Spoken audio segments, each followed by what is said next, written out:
Vamos começar a segunda fase, que é a biossegurança, relacionada à biossegurança e ergonomia, a segunda fase aí do nosso curso, que apesar de não parecer tanta relevância, a gente sabe hoje em dia de suma importância, e aí, né, depois do intervalo, eu coloco duas fotos aí para vocês verem os nossos colegas trabalhando, né? Parece que o vírus ele é transmitido até pela fala, né? Então, pela respiração, ele é transmitido, não precisa só espirrar, não.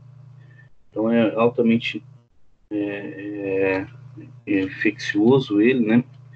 Tem a virulência grande, tem que saber realmente a capacidade que ele tem de patogenicidade e de virulência, mas de transmissibilidade parece que é grande a capacidade desse vírus. Então, enfim, então a gente vai ver esses conceitos de biossegurança e vocês verão que lá na clínica isso a gente pega muito no pé de vocês, porque a educação do dentista começa realmente na sua formação. Então, eu dou aula tanto para graduação quanto para pós-graduação, e eu vejo muitos vícios de colegas já formados na pós-graduação, que é chato a gente ter que ficar lá em cima, né? Faça isso, faça aquilo, que é biossegurança. Então é bom a gente já ter esse hábito e já lidar com esse hábito dentro das questões de biossegurança, porque isso é realmente complexo. É um assunto que envolve muita demanda, muitos questionamentos, né? Então, são processos simples, na verdade, que vocês verão, são atitudes simples que vocês verão e que fazem toda a diferença, né? Então, eu vou dar aí uma pequena introdução à biossegurança, sobre o que é o conceito, seu histórico, as medidas de proteção e os EPIs que nós usamos, né? A gente vai falar daqui a pouquinho, EPI é equipamento de proteção individual. Não vou entrar muito no mérito dos equipamentos aí contra o vírus, vou mostrar para vocês o que está sendo utilizado hoje, mas é o que a gente vai preconizar aqui no curso, é o que é normal, tá? Não o que é anormal, até porque ainda está se questionando aí a capacidade dos EPIs contra esse vírus, tá? Então, o que é biossegurança? Bio vem do grego, que significa vida, e segurança, obviamente, vem o quê? Da qualidade de você estar seguro, de você estar protegido, de você preservar a vida, tá? Então, o nome biossegurança, você juntando aí os dois conceitos, é o que? É preservar, na verdade, a vida, né? Ou, de uma forma bem mais ampla, né? Preservar não só a vida, quer dizer, evitar a morte, mas qualquer dano que possa estar relacionado à vida. Não só de ser humano, né? A gente tem a tendência de pensar só em ser humano, mas de qualquer tipo de vida. Então, segurança é relacionada a tudo, tanto a animais, ser humano, vegetais, tá? Tudo que é relacionado à vida, tá? Então, são os esforços aí, ó, para reduzir ou eliminar os riscos potenciais resultantes da biotecnologia e dos seus produtos, quer dizer, do que o homem, né, utiliza, que o homem lança a mão aí e dos fatores da natureza. É a preservação de perda em grande escala da integridade biológica, quer dizer, um dano, né, ao ser vivo, né, concentrando-se tanto em ecologia quanto na saúde humana. Então, uma visão bem mais ampla, né, da biossegurança, não só relacionada, né, a gente tendencia a pensar só na questão do ser humano, mas é uma visão bem mais ampla, tá? É a preservação de riscos à saúde e segurança do homem. Então, envolve não só, né, a condução de esforços para eliminar, mas também uma prevenção, tá? Uma prevenção de riscos à saúde e à segurança humana. E para a conservação do meio ambiente, como resultado aí de pesquisas, né, envolvendo animais ou genético, tá? Então é o conjunto, né, novamente aí para a gente abarcar a ideia e sedimentar a ideia de que é biossegurança. Então, é o conjunto das ações voltadas aí para preservação, minimização ou eliminação de qualquer risco inerente às atividades ocupacionais, visando a saúde do homem, mas não só a saúde do homem, mas de uma forma geral aí, para todos os organismos vivos, tá? Então, é uma prevenção, ou a gente vai minimizar esse dano, ou eliminar, tá? Prevenção é aquilo, por exemplo, né, que vocês podem pensar aí de prevenção, no caso de biossegurança. Vamos pensar uma coisa bem mais tranquila aí do nosso dia a dia, por exemplo. Aquele trabalhador que fica lá pendurado, né, nos andaimes, na construção civil, que usa capacete, usa cinto para se atrelar. Então, isso é a prevenção, né? E a eliminação de dano, né? Eliminação de dano é uma visão aí mais de tratamento, tá? Quais são os objetivos aí da biossegurança, né? De uma forma geral, tá? De uma forma geral. É abordar as medidas de controle de infecção para a proteção da equipe de saúde, a promoção da consciência sanitária na comunidade onde atua, preservação do meio ambiente, descarte correto dos resíduos químicos ou físicos, redução geral ao risco à saúde e acidentes ocupacionais. Então, olha só, vamos desdobrar cada objetivo. Então, olha, abordar medidas de controle de infecção para a proteção da equipe em serviço de saúde. É o que está sendo adotado aí, né? Vamos transportar para a realidade agora. É o que está sendo adotado aí com as equipes de saúde, né? Promovendo o quê? Promovendo o uso de EPIs, de equipamentos de proteção individual, bem mais adequados à realidade desse vírus. Então, quer dizer, fora do que é o comum, né? Equipamentos de proteção individual mais, como que eu posso dizer? Mais exageradamente fortes, vamos colocar assim dessa forma. Então, a proteção, né, da consciência sanitária.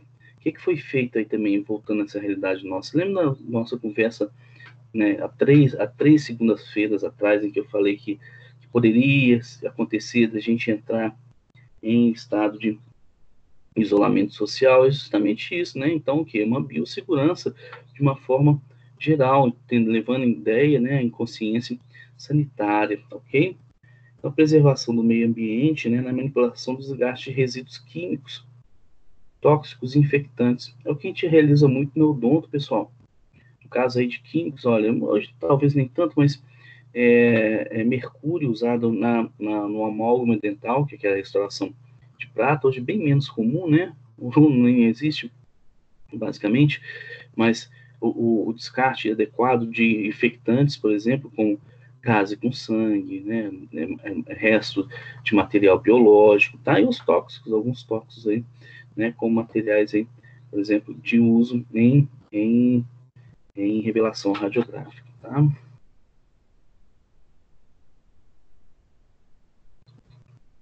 Onde que é aplicável a biossegurança? A biossegurança é aplicável aí em basicamente tudo que a gente conhece, tá? Então, é aplicável em hospitais, é aplicável em laboratório, aplicável em universidades, né, na saúde pública, né, nas indústrias. Então, tudo está relacionado, né, construção civil, na sua vida pessoal, tudo está relacionado à biossegurança, né? Se você vai almoçar, vou te dar um exemplo bem clássico também. Se você vai almoçar aí no restaurante self-service, né? Qual que é essa atitude lá ao entrar no restaurante, né? Lavar as mãos, né? Lavar as mãos, usar um álcool, isso é biossegurança, tá? E para a odontologia é fundamental.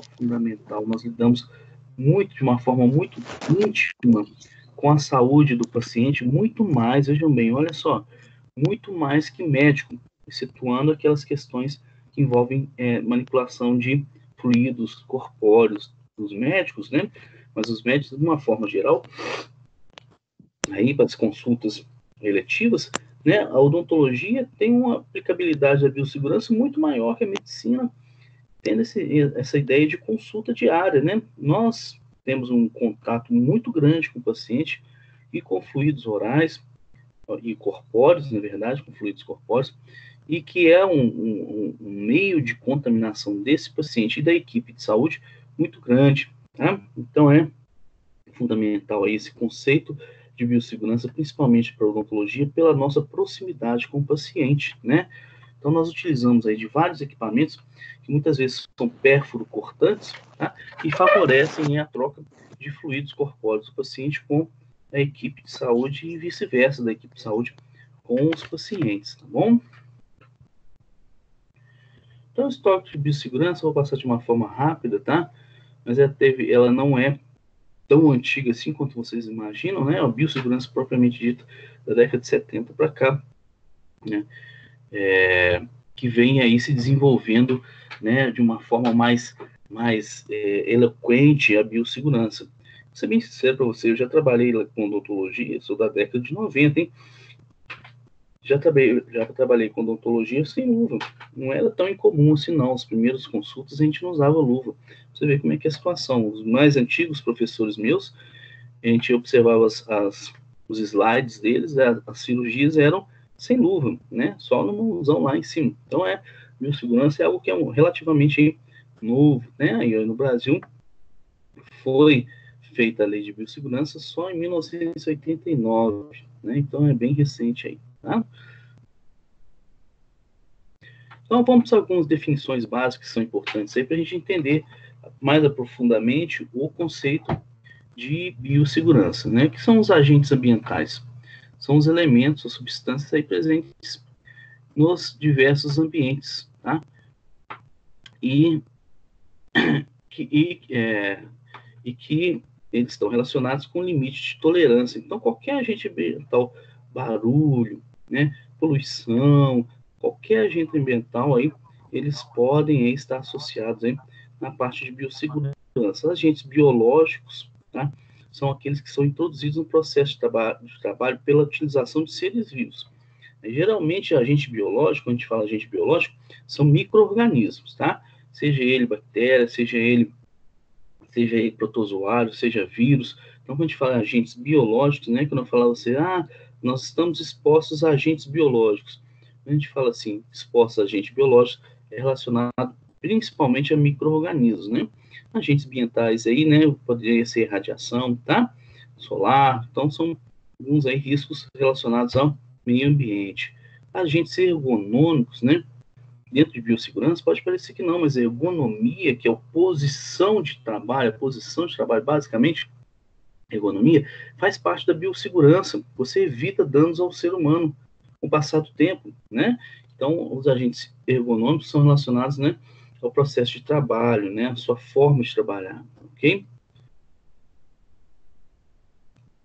Eu lembro muito bem, durante o meu doutorado, eu fiz parte do meu doutorado fora do país, e eu tive que participar de uma semana de encontros relacionados só a riscos ergonômicos, né?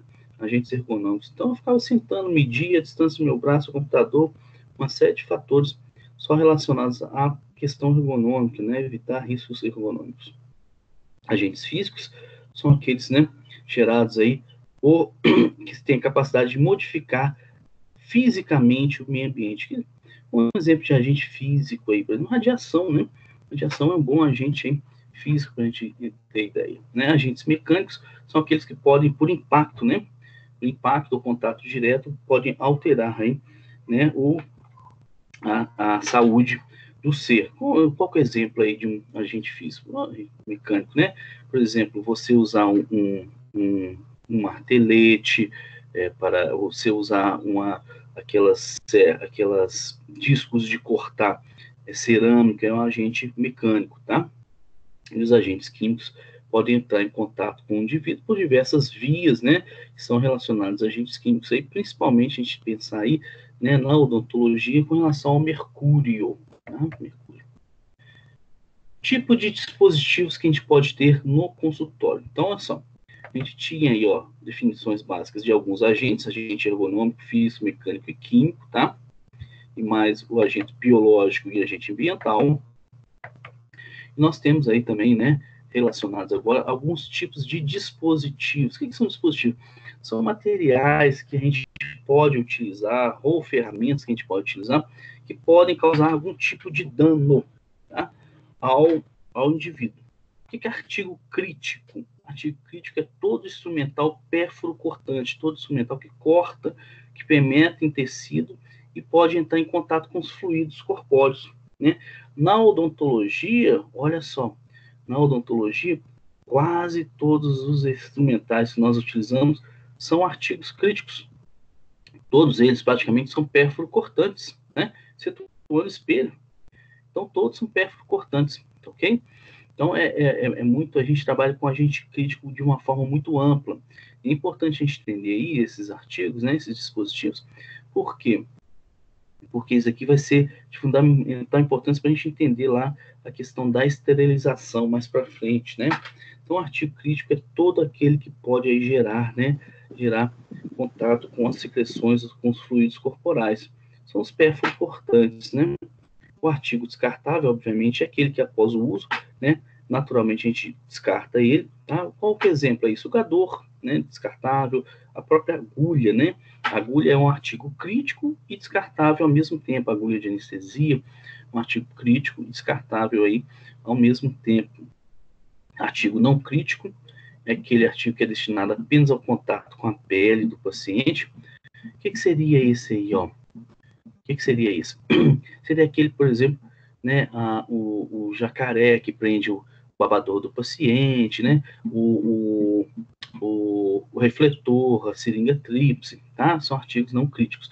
E artigos semicríticos é todo aquele instrumental que entra em contato com a pele ou mucosa íntegra do paciente, quer dizer, que não causam, que não podem ser capazes ou não de causar lesões, mas são principalmente aqueles artigos que vão entrar em contato com a pele e mucosa íntegra. Por exemplo, né, o que seria? A gente pode, né, encostar no paciente, por exemplo, o uso do expansor de boca, que é o Spandex, né, que é a abertura de boca, o uso do fotopolimerizador, o uso aí de um instrumental de introdução de material odontológico na cavidade bucal. Esses são artigos que semi-críticos, tá? Não são pérfuro-cortantes, entram em contato com a cavidade bucal do paciente, mas a cavidade bucal íntegra, né, sem ter nenhuma solução de continuidade, sem ter nenhuma lesão. Vamos diferenciar aí alguns conceitos de limpeza, desinfecção e esterilização. Obviamente, tudo isso vocês já viram lá, né, em microbiologia, mas vale aí relembrar alguns conceitos para vocês, tá? Então, descontaminação, né, é uma forma geral que vai abarcar tanto limpeza, quanto desinfecção, quanto esterilização. Então, o nome aí mais completo, a descontaminação é o processo de eliminar de forma total ou parcial qualquer carga microbiana ou microbiológica de artigos, quer dizer, dos instrumentais, daquilo que a gente utiliza, ou das superfícies, né? Por exemplo, cadeira odontológica, né, a mesa de trabalho, tornando esses artigos e essas superfícies aptas para um manuseio seguro. Então, a descontaminação ela vai ser aplicada através de uma limpeza, de uma desinfecção ou de uma esterilização. A limpeza é a remoção da sujidade, a desinfecção elimina a maioria dos micro-organismos e a esterilização é a eliminação total de todos os micro-organismos, tá ok? Então aí é um conceitinho aí bom para a gente guardar, tá? E dentro da ideia de odontologia, a descontaminação é fundamental para todas as áreas nossas de trabalho, tá? O que é limpeza, né? Então, exemplo de limpeza aí, desinfecção, esterilização, a gente já comentou aí, uma limpeza, por exemplo, seria passar o pano com hipoclorito de sódio no chão, limpar a superfície da cadeira, tirar poeira, sujidade, né? Gotas de sangue que possam cair. Então, qualquer sujidade, né? É a remoção por limpeza, tá? Usando ou não material desinfectante, tá? Pode-se fazer uma limpeza, obviamente, utilizando material desinfectante. A desinfecção, a eliminação é quase que total, né? 90% e 99% dos micro-organismos, não eliminando alguns vírus e alguns esporos aí bacterianos, tá? E a esterilização, a desinfecção, por exemplo, a gente dentro da ideia de consultório odontológico, principalmente a utilização do ácido paracético e do álcool 70, tá? O ácido paracético um pouco menos, tá? Um pouco bem mais caro, e o álcool 70 aí mais utilizado aí como uma forma de desinfecção do consultório odontológico. E a esterilização, obviamente, o uso aí de, né, principalmente a esterilização por calor úmido, que é o uso da autoclave, tá? O uso da autoclave. Então, biossegurança é um conjunto de medidas voltadas para a prevenção de risco. Risco, quais os riscos? A gente já comentou ali alguns agentes, né? Agente ambiental, agente biológico, agente físico, agente químico. Então, o que é risco? O risco é relacionado aos agentes e é tudo aquilo que vai causar dano ao ser vivo. Tá? O pessoal, peço aqui, quem não for comentar por hora, né? Vocês podem ficar à vontade aí para perguntar, mas quem não for comentar, por favor, que deixe o áudio desligado, tá? Por favor. Eu vou desligar, vou mutar o áudio aqui, tá? Não, acho que não. Jéssica, dá licença, eu vou mutar o seu áudio, tá bom?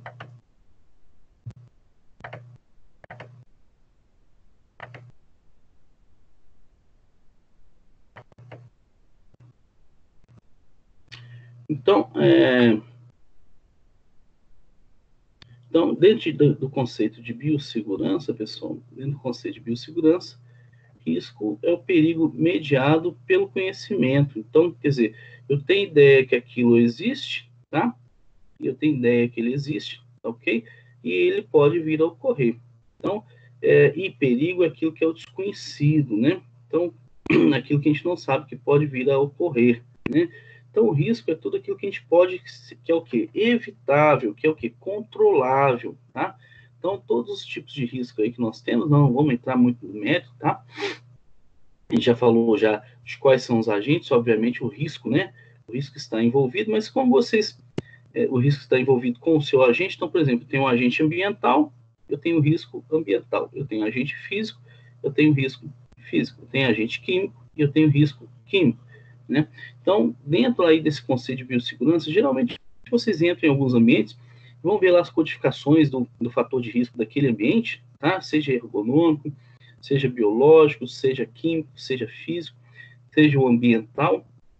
Vocês veem aí, né, aqueles riscos lá e vê a codificação por cor, né?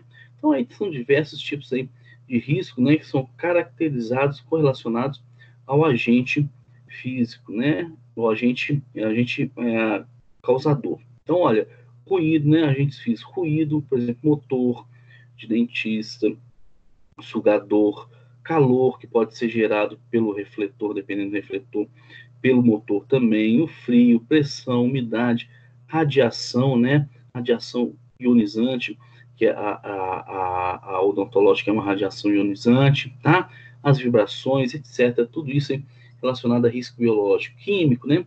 Tem vários aí componentes químicos, né?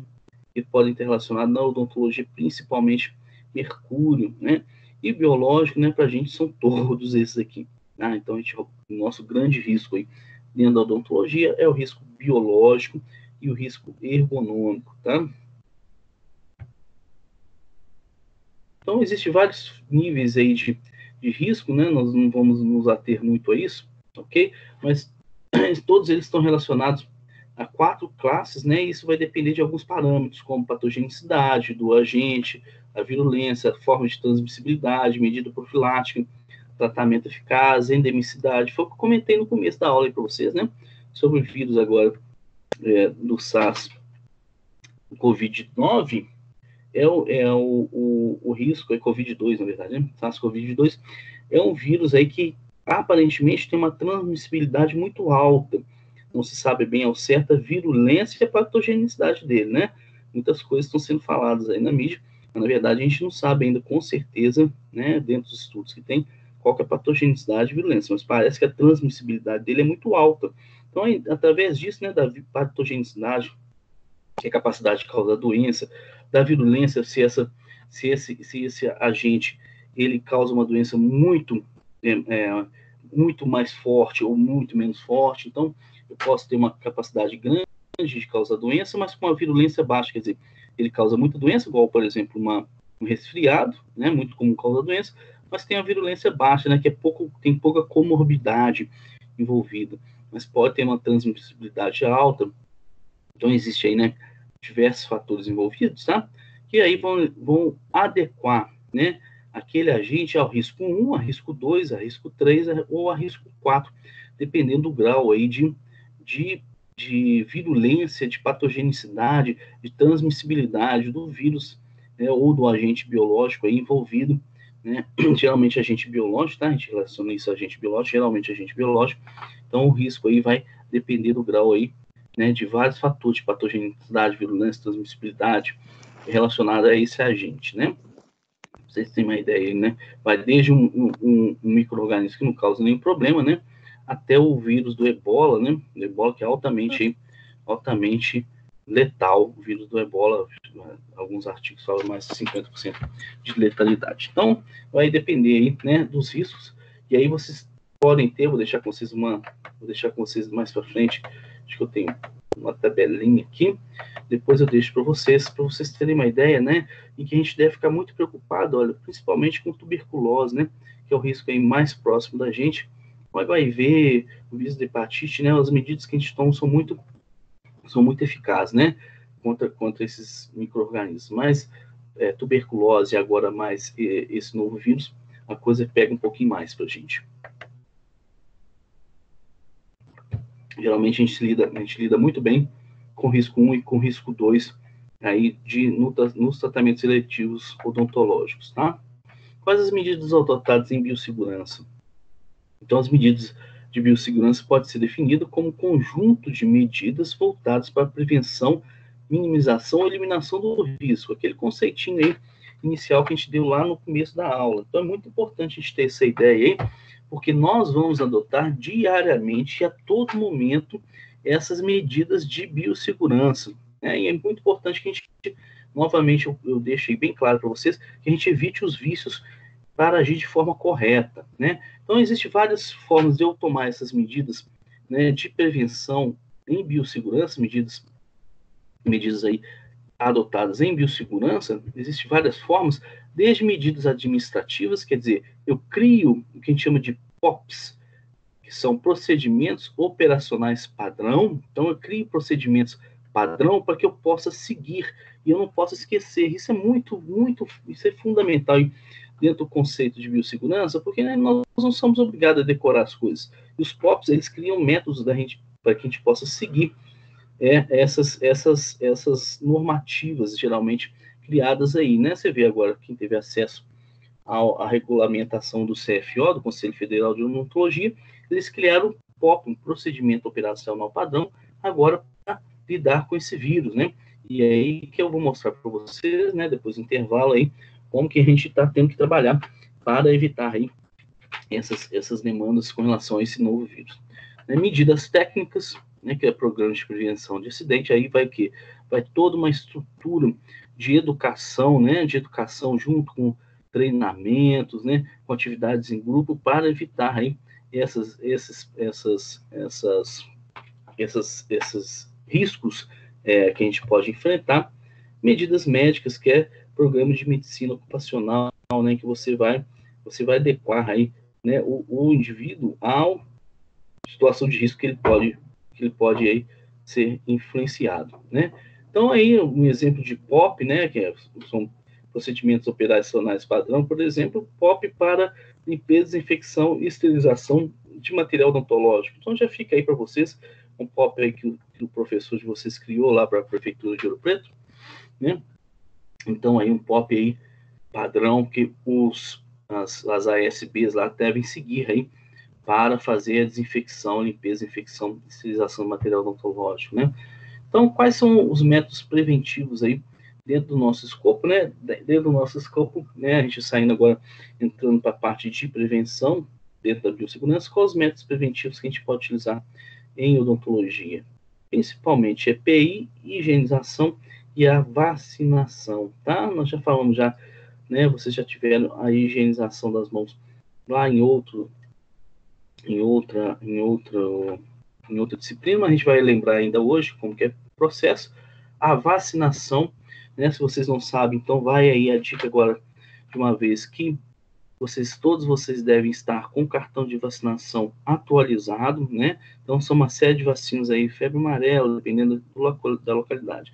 Febre amarela, BCG, antitetânica, gripe, são uma série de vacinas que nós devemos estar com ela em dia para atuar em odontologia, é uma obrigação nossa, tá? Então, vocês vão ser cobrados aí, né, que tem um cartão de vacinação atualizado, né, hepatite, né, esqueci da hepatite, então vocês vão ter aí, tá, com isso daí, né, em mãos aí, atualizado daqui a pouco tempo, viu? Antes de entrar na clínica, né, já na parte de estágio que vocês forem fazer, vocês devem estar com esse cartão aí em dia. E os EPIs, que são o quê? Os equipamentos de proteção individual, tá? Vocês já estão aí, né, já tendo uma experiência com odontologia, já estão quase aí que careca de saber que nós devemos utilizar os equipamentos de proteção individual, né? Então, o que eles são? É qualquer dispositivo ou produto de uso individual utilizado pelo trabalhador destinado à sua proteção, tá? Contra os riscos que ele pode estar envolvido aí, seja o risco qual for, biológico, químico, físico, né? E de ameaçar sua segurança e a sua saúde. Então, é relacionado aí ao indivíduo, mas a gente também pode extrapolar que o EPI também, ele pode, inclusive, ser relacionado à proteção dos nossos pacientes, né? Porque a gente também usa EPI em paciente, tá, pessoal? Não é só em dentista, não. Né? O paciente também usa óculos de proteção, usa campo, né? Então, existe aí uma série de adequações para o paciente, né? O próprio lençol de borracha também de uma forma geral, ele é também uma proteção para o paciente. Quais os EPIs que o dentista deve usar, pessoal? Então, vamos lá de cima para baixo, né? De cima para baixo, olha lá, gorro, né? Óculos, máscara, né? jaleco fechado de manga comprida, luvas, sapato fechado, tá bom? Então tá aí, ó, o equipamento básico para o dentista, né? O equipamento básico para o dentista que a gente deve utilizar. Obviamente, né? Algumas situações como a que nós estamos passando agora, esse é inadequado, ok? Então aí vai uma questão uma questão aí de temporal, né? Uma questão temporal de necessidade. Mas o equipamento básico nosso de utilização, né? Dentro da odontologia é o gorro, o óculos, máscara, luva, jaleco fechado, manga comprida, sapato fechado. A utilização do gorro, né? Fica uma questão muito aí interessante a utilização do gorro e da máscara. A luva, obviamente, é descartável, o jaleco não é descartável. Aí vai entrar uma outra questão, né? Eu devo ou não devo trocar o jaleco? O jaleco deve ser trocado se houver sujidade, tá? Ou para situações de cirurgia, cada cirurgia um jaleco descartável, tá? Ou estéreo, jaleco normal estéreo, ok? Geralmente se usa na cirurgia os jalecos descartáveis de TNT, a gente vai comentar mais para frente. A máscara, né? O ideal não se troca a máscara a cada paciente, mas se a máscara está úmida, deve ser trocada, tá? O gorro, né, é a questão. Eu posso usar aquele gorro bonitinho de pano, olha, desde que você mantenha ele limpo, tá? Você troque, né, ele pode ser utilizado. O gorro não é um artigo, um dispositivo que tenha que ser estéreo, tá? Não é. A não ser que você, obviamente, trabalhe com cirurgia, ok? Então, as luvas, né? As luvas, olha lá, são livros de procedimento, geralmente, para a utilização corriqueira, nos tratamentos corriqueiros, ou a luva cirúrgica, quando for utilizado aí, né? Quando você for fazer, quando for atuar de forma cirúrgica, né? Então, você pode ter a luva de procedimento, para a maioria dos procedimentos ambulatoriais que a gente faz em odontologia, e as luvas cirúrgicas para aqueles momentos que você vai ver descontinuidade aí do tecido, né, no momento de cirurgia. E as luvas de borracha, que são as luvas para limpeza, né? Inclusive aí, vocês vão precisar dessa luva de borracha também lá na clínica, né? Para quê? Para vocês lavarem os seus instrumentais. A luva de procedimento não serve para lavar instrumental, porque ela é fina, ela rasga e pode contaminar vocês. Então, o ideal é a luva de borracha bem grossa, né? Uma luva bem grossa para a limpeza aí dos instrumentais e da superfície, né? Dos artigos aí envolvidos em odontologia, tá bom? Então, a limpeza, a lavagem é feita com luva de borracha. A luva cirúrgica serve aí para utilização em momentos cirúrgicos e a luva de procedimento para procedimentos ambulatoriais corriqueiros, tá? Aí o uso da touca, né? Geralmente, né, a gente solicita a touca descartável, né? Mas abre-se aí uma certa exceção, né? Dependendo do local de utilização daquela touca não descartável. As máscaras devem ser duplas ou triplas, tá? Máscara dupla ou tripla. A gente vê muita máscara aí que a máscara simples, né, de TNT simples, ela não serve, tá? O ideal é que seja máscara dupla ou tripla. Para quê? Para evitar tanto que gotículas e aerosóis do paciente venham para você e para evitar que você também possa expelir aerosóis e gotículas de você para o paciente. Então, lembrando, né, ela deve ser trocada quando tiver umedecida. Umedecida. É quase que inviável a gente trocar cada paciente numa situação corriqueira, tá? Mas ao final do dia se descarta, ou quando tiver umedecida, ou você descarta na manhã e usa uma outra para a parte da tarde, descarta à tarde. Eu geralmente faço uso de 2 máscaras ao dia, uma de manhã, né, que vou dar 2, 3 horas de trabalho, e uma tarde, mais 2, 3 horas de trabalho aí também, ok? Ela deve cobrir a boca e o nariz. O dentista tem mania de colocar máscara e põe ela lá no queixo, né? Deixando nariz e boca pro lado de fora. Aí não precisa usar, né? Não tem motivo de se usar. Então a máscara, né, vai ser algo que você também cobrar de vocês, a máscara deve ficar no nariz. Ah, mas meu óculos embaça. Né? Todo mundo reclama do óculos embaçar. É questão do óculos de proteção de boa qualidade. Tem que se comprar um óculos de boa qualidade, e para isso vocês compram aquele óculos que é da indústria civil. O óculos que vende em dental não é bom, né? Então, compre um óculos de qualidade e aprender a fazer a respiração, tá? Respiração correta para não embaçar o óculos. Então, vai o óculos de proteção, né? Tanto o óculos quanto a máscara facial, né? Agora está bem mais em moda aí a máscara facial, que pode ser utilizada, né? Mas o óculos ele deve ter proteção lateral, né? De toda a região aí de olhos, né? Deve ser de fácil limpeza e confortável. Então, esses óculos odontológicos, aqui é um óculos odontológico, eles são ruins, tá? Não são óculos bons, ok? Então, a gente deve aí apelar realmente para um óculos melhor da construção civil e que, por falar para vocês, o preço é praticamente o mesmo que o óculos odontológico, viu? Um óculos de construção civil comprado aí numa casa de materiais, uma casa de EPI para construção civil, é um óculos em torno de 30, 40 reais, um bom óculos de proteção, tá? E a limpeza dele deve ser evitada com álcool 70, porque o álcool estraga o plástico, tá ok? Obviamente, o óculos de proteção não só para o paciente, para o dentista, mas também para o paciente, né? E o jaleco, tá? Jaleco, né? Ainda entra em discussão se é manga longa ou manga curta, porque a manga longa pode ficar contaminantes nele de risco biológico, tá, pessoal? De risco biológico na manga, e você vai utilizar todos os pacientes no caso de uma situação corriqueira, né, de tratamento ambulatorial, e se pensa que se você usa sem manga, você está só com o braço exposto, aí o braço pode ser lavado e evita-se, né, os contaminantes. Mas tem o outro lado, né, nessa questão aí de infecção cruzada, tem outro lado do próprio dentista, né? Que aí ele pode ficar exposto a riscos aí biológicos e físicos se não tiver uma manga comprida, ok? Então aí é uma questão de discussão, né? Que ainda vai levar algum tempo aí para se chegar à conclusão dentro da vigilância sanitária. Então deve ser preferencialmente de tecido claro e confortável, né?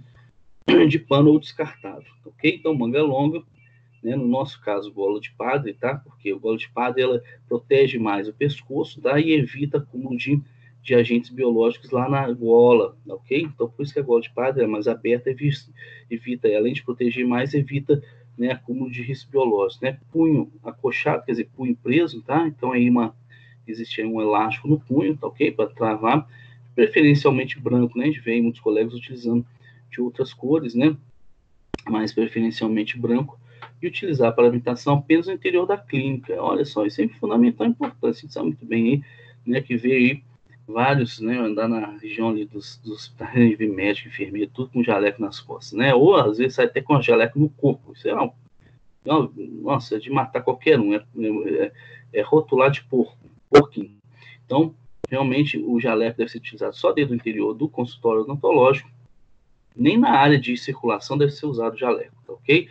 E o jaleco é justamente para você evitar contaminar o externo e não trazer o externo para o interno, tá? Então, aí tem uma dupla função aí de proteção do jaleco, né? Então, apenas dentro do interior da clínica, apesar de que agora existe uma lei, é uma lei, né, de Minas Gerais, que é proibida a circulação com jaleco fora do interior da clínica, é proibido, né? Então, aí, é uma lei que pode acarretar aí sanções cíveis para o profissional que usar o jaleco fora do ambiente de trabalho, tá? O sapato deve ser fechado, tá? E um solado preferencialmente antiderrapante, né? Apesar que a maioria dos pisos que a gente utiliza em consultório são antiderrapantes, mas mesmo sendo uma cerâmica, né? Uma cerâmica que não é muito lisa, né? Mas deve ser de antiderrapante, porque pode cair líquidos no chão, e isso pode levar a você escorregar, ok? Então, a principal função realmente é ele ser sapato fechado. Hoje está muito em voga aí, né, aquele sapato da Crocs, tal, né, que é feião para danar, mas ele é interessante porque ele é de borracha, de fácil lavar, né? Ele adapta bem ao pé e é antiderrapante, ok? Mas aí evitar, né? As moças usam sandália, tem que se evitar a sandália, tá? Ok, estamos chegando ao final desta apresentação de biossegurança, pessoal. Aí eu abro a vocês aí um espaço de alguns segundos antes da gente entrar na segunda aula, na continuação de biossegurança aí, né? Então vamos só fazer um resuminho antes de vocês entrarem com as perguntas. Vamos só fazer um resuminho aí do que foi dito agora no começo da aula, né? A gente conceituou aí o que é biossegurança, tá? A gente primeiro aí falamos o que é biossegurança, um pouco do histórico, quais são as medidas de precaução que a gente utiliza e os EPIs, né? Então, alguns conceitos aí, qual que é, o que é biossegurança e o que é biossegurança objetiva, né? Qual que é o objetivo da biossegurança, tá? Então, a biossegurança, ela tem a ideia, né, de que é um conjunto de ação voltado na prevenção, minimização ou eliminação dos riscos, né, ou danos à vida, tá certo?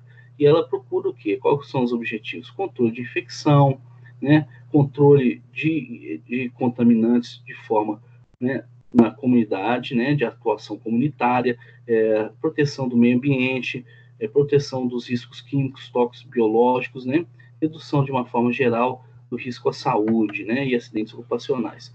Onde que ela é aplicável? Em vários ambientes, principalmente para nós na odontologia, onde temos aí vários riscos associados tanto ao paciente quanto ao dentista, tá? A equipe de saúde. A gente falou sobre o histórico rapidamente, né? Como ela iniciou, e demos algumas também dentro desse conceito, algumas definições básicas. O que é o agente e o que é risco, né? Agente é aquilo, né, aquele elemento que pode atuar, né? Que pode atuar como um risco para a biossegurança. Então, tem diversos agentes, desde agentes ambientais, agentes biológicos, são os mais comuns, né? Agentes ergonômicos, físicos, mecânicos, químicos, né? E aí conceituamos o tipo de dispositivo que nós temos em odontologia, né? Então, são artigos, né? Artigo crítico, são aqueles perfuro-cortantes, os descartáveis, que são de uso único, artigo não crítico, que é aquele que entra em contato apenas com a pele do paciente, quer dizer, a parte externa do corpo, e artigo semicrítico, aquele que entra em contato com a pele mucosa, mas em pele mucosa íntegra, né? Então, conceituamos limpeza, desinfecção e esterilização, né? A gente já sabia disso. Vimos o que é risco, né? Então, o risco, né? O risco é aquele que eu conheço e que ele é prevenível, que eu posso preveni-lo, tá? E associamos lá os agentes existentes aos riscos, né? Aos riscos, ok? Então, riscos são aqueles que podem levar a algum dano ele é prevenível, ele pode levar algum dano à saúde do indivíduo, mas ele é prevenível, né? A gente conhece. Né? Aí, né, nós vimos os níveis de risco. Nível 1, 2, 3, 4. Geralmente a gente trabalha com risco 1 e 2. Nível 3 a gente não trabalha, tá? E algumas medidas adotadas em biossegurança, né?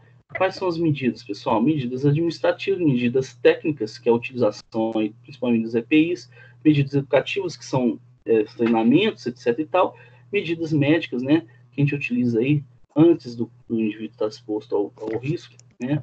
Como atitude de prevenção, tá? Falamos dos EPIs, né?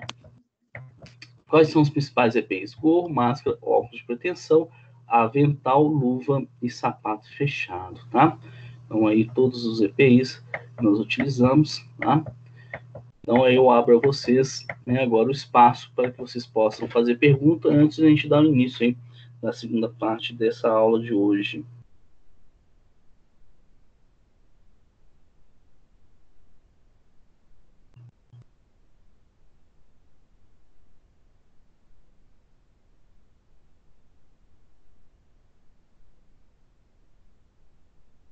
Alguém?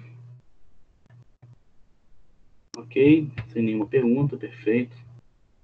Joia. Pessoal, então nós vamos para a segunda parte agora da aula, que é uma continuação aí de biossegurança, ok? É o mesmo conceito, só que agora nós vamos aí focar em algumas coisas mais importantes aí relacionadas à biossegurança, né? Relacionadas à biossegurança, nós vamos aí continuar tendo conhecimento, né, de biossegurança. Então nós vamos iniciar aqui e quando for por volta das... Que horas são agora? Quando for por volta das 8h45, a gente dá um intervalinho aí para vocês, tá ok? Vamos só dar o pontapé inicial na aula aí, falando de um pouquinho de higienização das mãos, né? E depois um pouquinho de esterilização, de desinfecção. E aí depois a gente talvez, se acabar aí por volta dessa parte até umas 15 para as 9, a gente dá um intervalinho aí para vocês darem uma descansada, tá ok? Então, a higienização das mãos, né, é de fundamental importância. Olha só, de acordo com a Anvisa, né, a higienização das mãos vai englobar desde uma limpeza simples, uma lavagem simples das mãos, a higienização antisséptica, quer dizer, que o uso de algum antisséptico, geralmente, né, o álcool 70 e a clorexidina, e a fricção antisséptica das mãos com solução alcoólica, e a antisepsia cirúrgica das mãos, que é um outro tipo de lavagem, tá? Outro tipo de lavagem. Mais comum para nós, né? Então vai, ó, a lavagem simples das mãos com água e sabão, é uma lavagem simples. A lavagem antisséptica das mãos, que é o quê? O uso de algum antisséptico, geralmente, né? Geralmente é clorexidina. A fricção alcoólica das mãos, que é o uso do álcool 70, né? Ou em gel ou líquido. E a lavagem, né, cirúrgica das mãos, antisepsia cirúrgica das mãos, que é uma lavagem bem mais aí criteriosa, né? Vai ser bem mais criteriosa, mais demorada. Nós, dentistas, né, nós ficamos nesses 3 parâmetros aqui, geralmente, tá? Lavagem simples, de fundamental importância, lavagem antisséptica e lavagem com fricção com solução alcoólica, ok?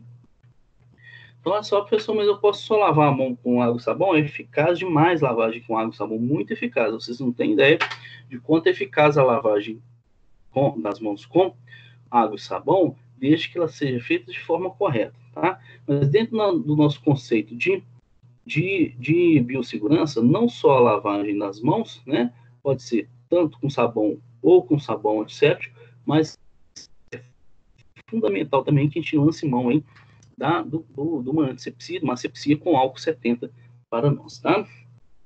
Então, vamos lá. Então, a higienização simples das mãos é o ato de higienizar as mãos com água e sabão comum, sabonete comum, na forma líquida, né? Sobre a forma líquida, o que é? O sabonete comum líquido, ok? Então, não é aquele sabonete de forma de barra. Por quê? Aquele sabonete de barra, ele fica exposto ao meio, aí ele vai contaminar. Então, o sabonete que a gente utiliza em odontologia é o sabonete líquido, porque ele fica estocado, ele fica protegido do meio, ok? Então, a gente utiliza não o sabonete de barra dentro da odontologia, a gente utiliza o sabonete líquido, ok? Diferente em casa, não vou falar para vocês usar sabonete líquido em casa, é melhor, mas que o em barra, mas dentro do consultório odontológico, é o sabonete líquido, né, acomodado em um recipiente, tá, ok? A higienização antisséptica das mãos é a lavagem das mãos, tá bom? Só que aí nós vamos usar o quê? Vamos usar um sabão, né, ou um sabonete que esteja associado a um antisséptico. Geralmente, os que são utilizados em odontologia, a gente usa sabão líquido com clorexidina, tá? Que é um bom antisséptico, Geralmente a gente usa clorexidina, né? O álcool fica difícil da gente associar o álcool com o sabão, ok? Por uma série de critérios aí. Então, geralmente é clorexidina, e hoje em dia se usa muito pouco o PVPI, né, o iodo, porque, né, existe uma parcela boa da população que é alérgica ao iodo. Então acabou ficando a clorexidina, que é um bom agente antisséptico, tá? Tem uma boa durabilidade, né, uma boa substanciabilidade. Então, geralmente a gente utiliza aí no consultório odontológico a clorexidina, né? Precisa obrigatoriamente usar antisséptico? Não. Desde que você use o álcool 70, não. Tá? É o ideal? É o ideal, ok? Uma boa lavagem de mãos, que na verdade é o que conta, é uma boa lavagem de mãos, que tem uma duração mais ou menos de 40 segundos a 1 minuto, tá? 40 segundos a 1 minuto. Isso que é importante. A fricção antisséptica das mãos com preparação alcoólica é o próprio álcool, né? Geralmente o álcool 70 na forma gel, ok? Por que o gel? Porque o gel ele irrita menos as mãos, né? Então, geralmente se usa a preparação em forma de gel. Mas eu posso usar o álcool 70 líquido? Pode, claro que pode. Vai depender de cada um, né? Eu, particularmente, eu não gosto muito do álcool gel, porque minha mão fica meio que... dá a sensação meio que preguenta, vamos dizer assim, eu não sei te explicar, né? Eu prefiro usar o álcool puro, o álcool 70, né? Na forma de spray, né? Daqueles sprays na mão. Eu prefiro do que o álcool na forma gel, tá? Então, a aplicação de preparação alcoólica nas mãos para reduzir a carga microbiana, né, a quase 100%, tá? E nesse caso, vocês vão ver que há uma diferença aí da fricção alcoólica com relação à lavagem de mãos, que a lavagem de mão eu preciso enxaguar. E a solução alcoólica eu não posso enxaguar, tá? Eu tenho que esperar o álcool secar na mão. E a antisepsia cirúrgica das mãos é o processo, né, de procedimento que tem o objetivo de eliminar a microbiota, reduzir essa microbiota por o maior tempo possível, tá? Então, eu deixar praticamente uma barreira estéril nas minhas mãos, tá? E reduzir isso por o maior tempo possível, né? Por isso que a gente é usado mais em bloco cirúrgico, porque você precisa ter uma ação antisséptica muito mais prolongada, que não é no nosso caso aí de terapia ambulatorial, né? Aí é uma lavagem de mãos bem diferenciada, com vários passos, aí inclusive utilizando escovas com material antisséptico, tá? Outro detalhe da gente não usar em odontologia, porque como nosso nível, né, nossa quantidade de pacientes é muito grande, se eu fosse usar a antisepsia cirúrgica nas mãos, fatalmente eu ia criar aí uma solução de continuidade, porque a gente utiliza escovas na antisepsia cirúrgica, eu utilizo escovas para escovar as unhas, para escovar minha pele. Então, esse uso constante dessa escova provavelmente ia criar solução de continuidade na pele, o que se torna um risco aí para risco biológico para o profissional, tá? E o paciente também, né? Caso o profissional tenha alguma doença. Então não é aconselhado para a gente, dentro do escopo aí de tratamento ambulatorial, fazer a lavagem cirúrgica das mãos. Quais são os insumos, quer dizer, quais são os produtos necessários para que eu possa fazer todos esses procedimentos que eu passei agora para vocês, desde a lavagem simples até a lavagem com antisséptico, a utilização de fricção alcoólica e a lavagem de mãos cirúrgica. Então, primeiramente, uma água limpa, né? Uma água limpa, obviamente, livre de contaminantes químicos e biológicos, né? A água da maioria dos locais hoje são uma água tratada, né? O que facilita para a gente hein, a utilização da água comum, tá? Então, uma água comum, desde que ela não esteja suja, contaminada, nem que ela tenha alguma alteração química, tá ok? Obviamente, o sabonete líquido, né? Aí o sabonete líquido ele tem que estar dentro de um refil, né? Para que ele possa ser dispensado, né? Para que possa ser dispensado. Pode ser na parede, pode ser na bancada. Aí vai depender de qual tipo de recipiente vocês forem usar. Mas é um sabonete líquido acondicionado em refil para que possa ser dispensado. Ele não fica aí em contato com o meio externo, tá? A gente usa também, né? De alguns antissépticos ou degermantes, como clorexidina 2%, o iodoprovidine e o álcool gel 70%. Como eu falei para vocês, o iodoprovidine, o PVPI, hoje é utilizado bem menos, né? Também não é só questão de alergia, né? Mas também é questão de estética. Né? Eu teve uma época aí da minha carreira que eu usei muito Povidine, né? É comum no passado a gente usar Povidine, mas a mão da gente fica muito escura, a unha fica enegrecida, né, e a luva fica com aspecto feio. Então, o iodoprovidine tem esse problema de dar uma estética feia, né, nas mãos, tá? Dá um aspecto de sujeira mesmo, ok? Então, aí hoje mais abandonado o Providine, né, os agentes antissépticos que a gente costuma utilizar, clorexidina 2%, álcool gel a 70%, tá? E papel toalha né? Papel toalha descartável, não é toalha de pano, tá? Papel toalha para que seja descartável, né? Preferencialmente uma boa qualidade, que seja macio, para que não possa aí, né? Para que não possa machucar as mãos ao longo dos dias aí, do dia de trabalho de vocês, tá? Ele também, obviamente, vai ser o quê? Armazenado em dispensador de parede, né? A gente vê alguns colegas que põem o papel ele em cima da bancada, só com aquele plástico que vem envolvendo ele. Obviamente, aquele papel vai ficar umedecido, né? Pela umidade do ar, a própria umidade do ar e da pia, né? E aí isso pode levar pode atrapalhar aí, né? No próprio processo de secagem e contaminação desse papel, tá? Então, o papel ele tem que estar no dispenser, né? No local para dispensar esse papel, ok? Só peço aí para dar um mudo aí, por favor, para não dar interferência, tá? Fica dando um áudio, vocês não dá, mas fica dando uma interferência aí no áudio dos demais. Ok? Por favor, aperta o mudo aí para mim. Obrigado. Então, olha aí, um dispenser de sabão líquido, né? Dispenser de sabão líquido é o mais comum esse daqui mesmo, né? Aí, a clorexidina 2%, né?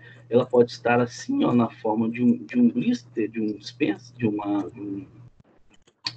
uma embalagem que você pode colocar nas mãos, mas é preferencialmente você comprar um sabonete líquido já com a clorexidina na sua formulação, tá? O iodoprovidin, quer dizer, o PVPI, que hoje em dia é muito pouco utilizado, né? O álcool gel, tá? Pode estar nesse dispenser já que é muito comum, ou vocês podem ter esse tipo de dispenser que sai um spray de álcool gel, que o ideal é um dispenser que sai um spray de álcool gel, né? Aí um dispensador de papel, né, de papel toalha, e alguns e a relação à água, né? A água deve ser limpa, como a gente falou, idealmente com pedal de acionamento, tá? Ele pode ter também uma alavanca tipo pescoço de pato aqui, que você toca com o cotovelo e abra a pia, né? Abra a torneira para a água cair. Ou um pedal de acionamento, né? Esse aqui é o ideal, pedal de acionamento, né? Que aí o pé que vai trabalhar aí, liberando a água da pia, tá? Obviamente a pia deve ser larga e profunda para que o braço possa entrar debaixo da torneira, tá? É o ideal. Então, as indicações aí específicas para a higienização das mãos. Então, higienizar as mãos com sabonete, líquido e água, né? Novamente, eu reporto a vocês, sabonete líquido, tá? Sabonete líquido, ok?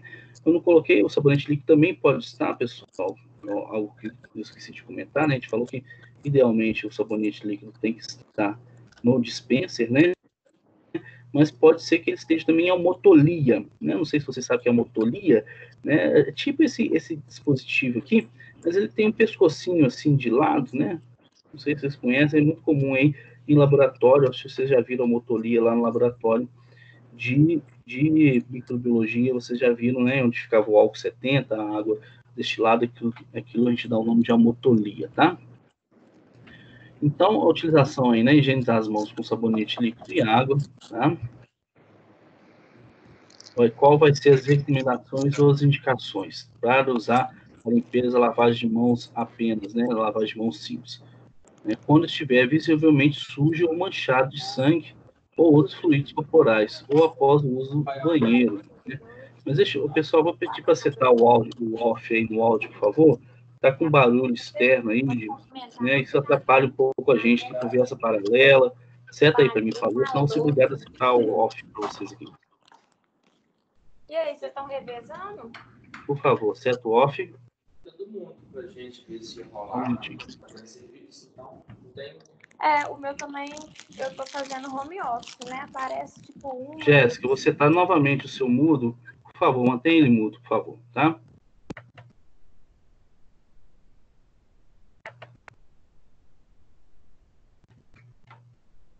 Então,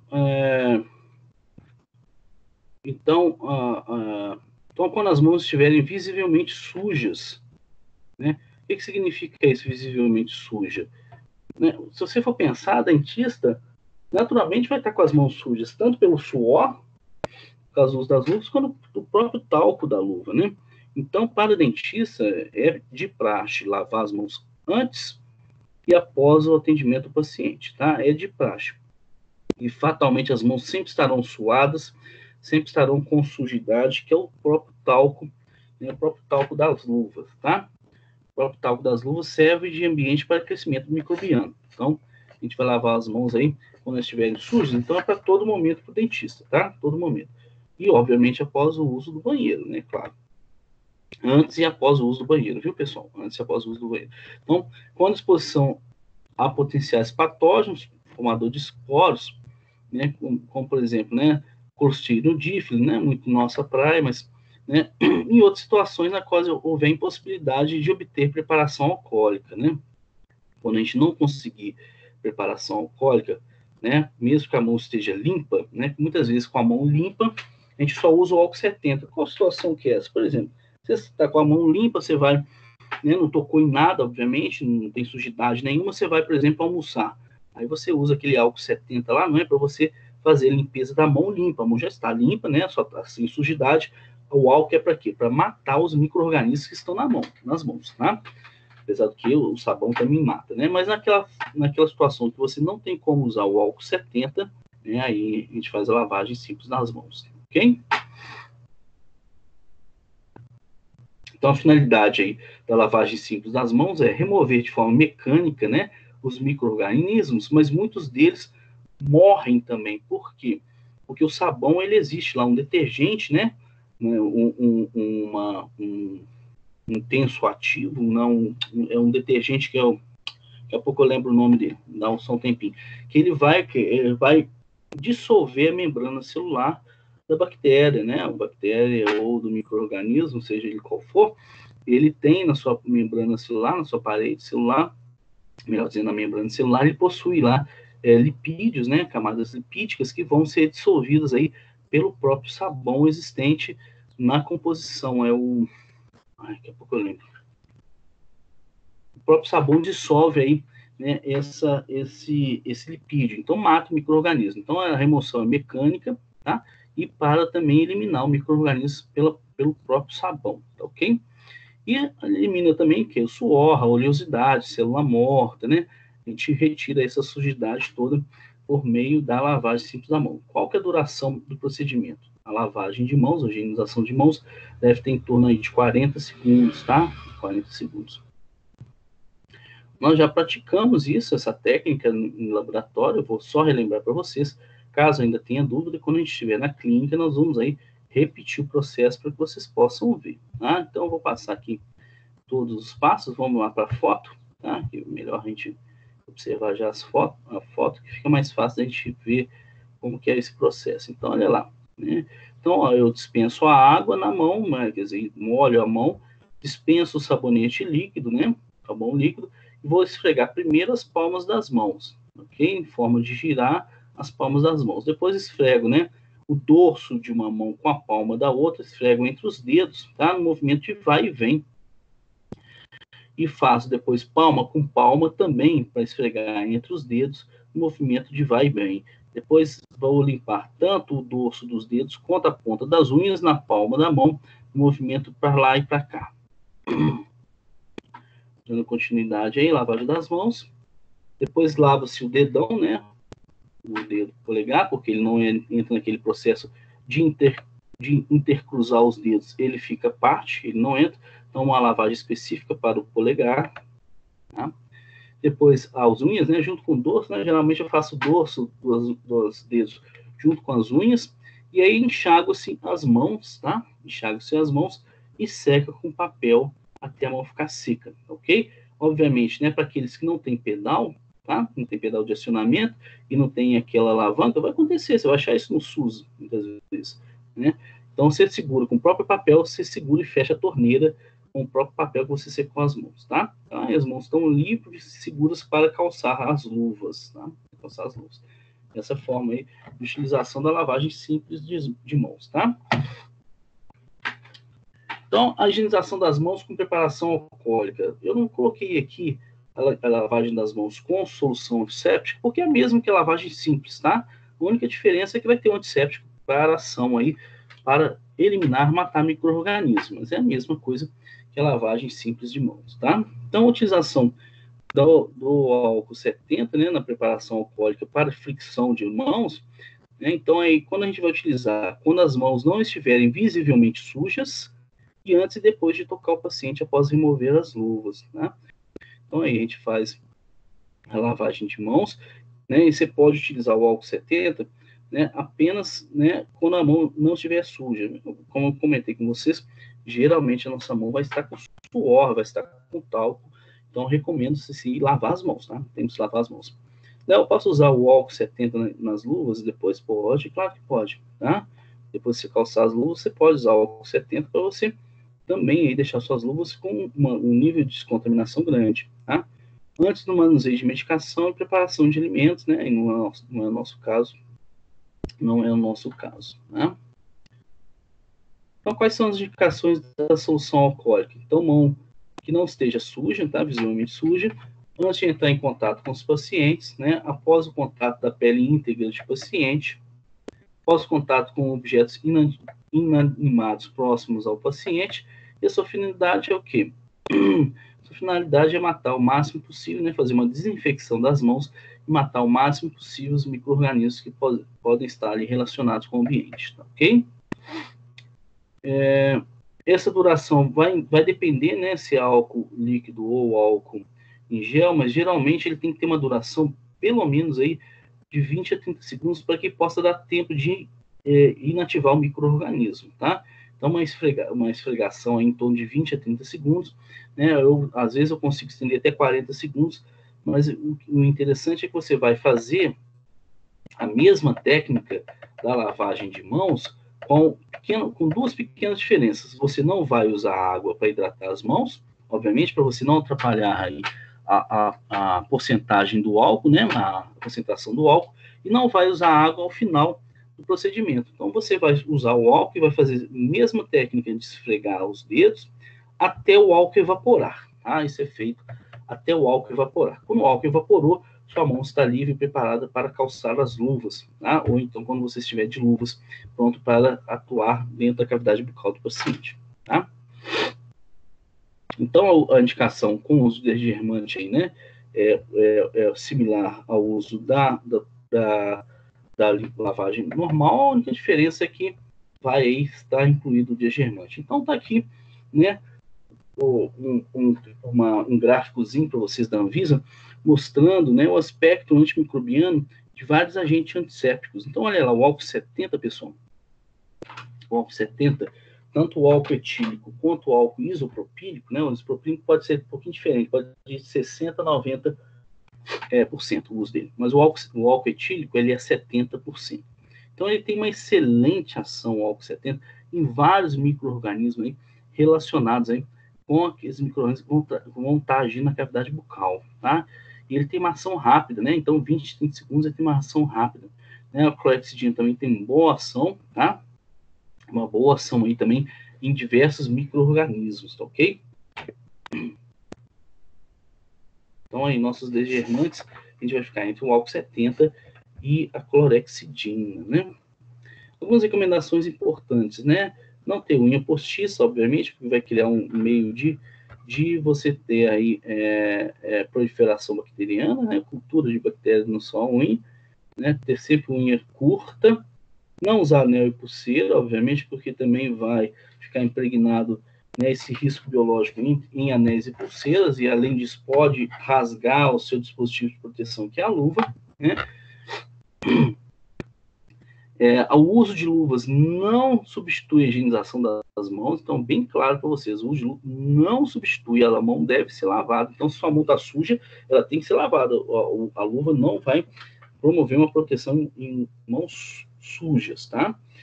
Evitar o uso de agentes umectantes, muitas vezes pode usar um creme para a mão não ficar ressecada, né? Para a mão não ficar ressecada, principalmente quem faz uso de álcool constante, tá?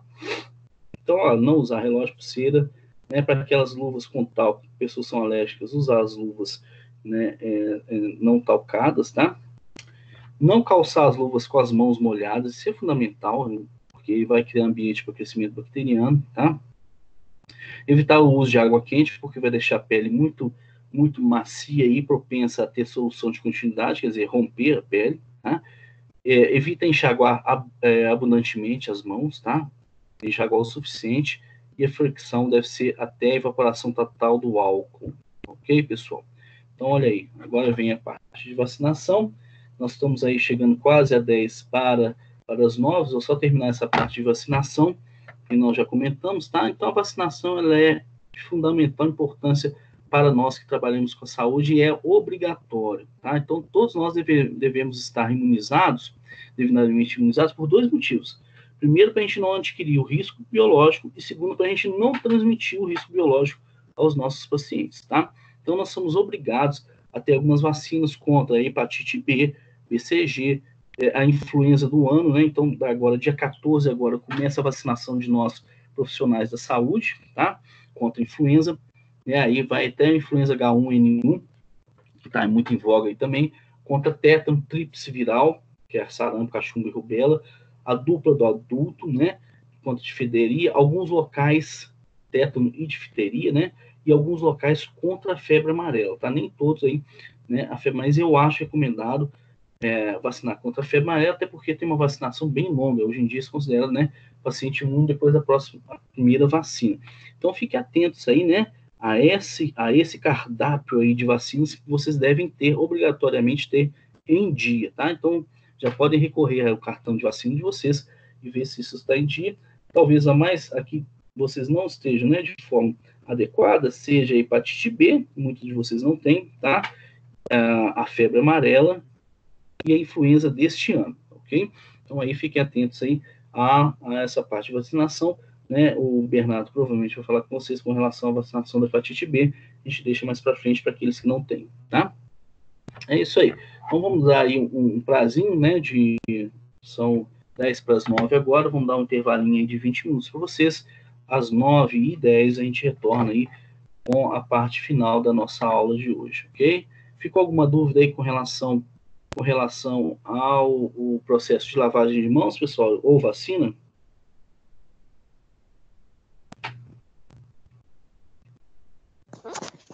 No caso, seria só para quem não tem as vacinas em dia, né? Da febre amarela e por diante as outras. Isso. Se você não tiver em dia, você deve recorrer. A febre amarela, nem tanto, tá? Porque a gente não tem surto de febre amarela, né, na nossa região. Mas se você fosse para o norte do país, ou para o norte de Minas, então, onde que a febre amarela tem uma incidência maior, aí talvez seja obrigatório, tá? Mas eu, como forma de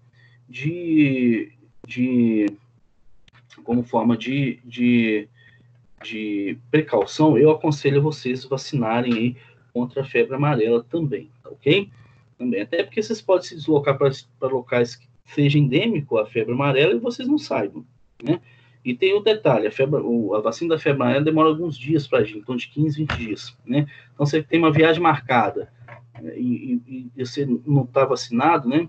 Eu passei por isso, uma viagem que eu tive que fazer para o Pará, a serviço da UFMG como pesquisador, e eu tive que atrasar a minha viagem 5 dias porque eu não era vacinado ainda pela febre amarela. Então, eu recomendo vocês aí vacinarem e já ficar aí para fora do país. Eles também exigem, tá? Se você tem de viajar para fora do país, eles exigem a febre amarela também. Então, eu aconselho vocês aí a vacinar todo esse escopo aí, né? Ou talvez os demais, né? Já faz parte da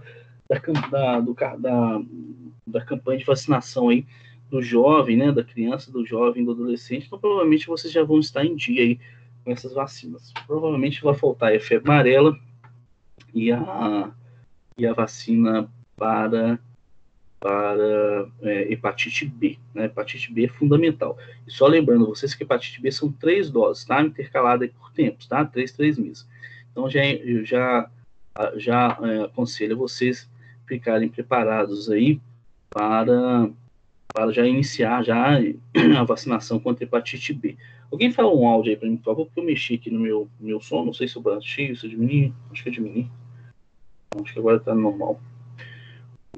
Deu para entender, Ingrid?